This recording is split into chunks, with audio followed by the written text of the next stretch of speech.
اعوذ باللہ من الشیطان الرجیم بسم اللہ الرحمن الرحیم۔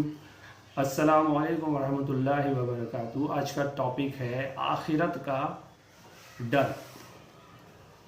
ہرگز نہیں، اصل بات یہ ہے کہ یہ آخرت کا خوف نہیں رکھتے، یعنی ان کے ایمان لانے کی اصل وجہ یہ نہیں ہے کہ ان کے لیے یہ مطالبے پورے نہیں کیے جاتے، بلکہ اصل وجہ یہ ہے کہ آخرت سے بے خوف ہیں۔ انہوں نے سب کچھ اسی دنیا کو سمجھ رکھا ہے اور انہیں یہ خیال نہیں ہے کہ اس دنیا کی زندگی کے بعد کوئی اور زندگی بھی ہے جس میں ان کو اپنے اعمال کا حساب دینا ہوگا۔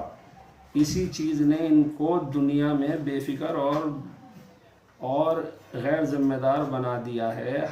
یہ حق اور باطل کے سوال کو سرے سے بے معنی سمجھتے ہیں، کیونکہ انہیں دنیا میں کوئی حق ایسا نظر نہیں آتا جس کی پیروی کا نتیجہ لازماً دنیا میں اچھا نکلتا ہو، اور یہ نہ کوئی باطل ایسا نظر آتا ہے جس کا نتیجہ ان کو ضرور برا ہی نکالنا کرتا ہو۔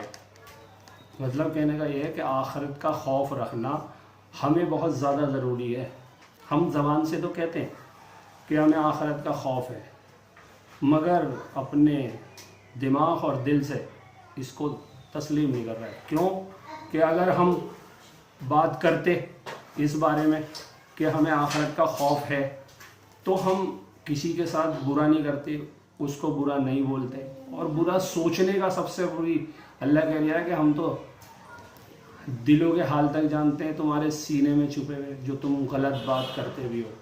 تو آخرت میں ہمیں سب کو جواب دینا پڑے گا۔ اس بارے میں ہمیں سمجھ لینا چاہیے کہ اللہ کے سامنے ہمیں حساب دینا ہے، اور جب حساب دینا ہے تو ایک ایک بات کا حساب دینا پڑے گا ہمیں۔ تو یہ ایسے ہی کہہ دیتے ہیں کہ ہاں آخرت کا خوف ہے ہمیں، مگر ہمیں خود ہی سمجھنا پڑے گا ہے یا نہیں ہے۔ کیونکہ اگر خوف ہوتا تو ہم دنیا کے اندر کوئی برائی سے روکتے، اچھائی کا حکم دیتے، اور لوگوں کو کوئی بھلا برا نہ کہتے، جو کہ ہم اکثر لوگوں کو تان بولتے رہتے۔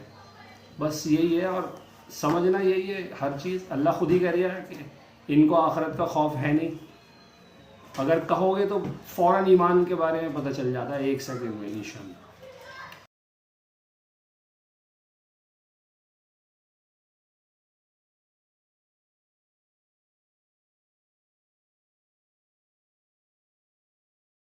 السلام علیکم ورحمۃ اللہ وبرکاتہ۔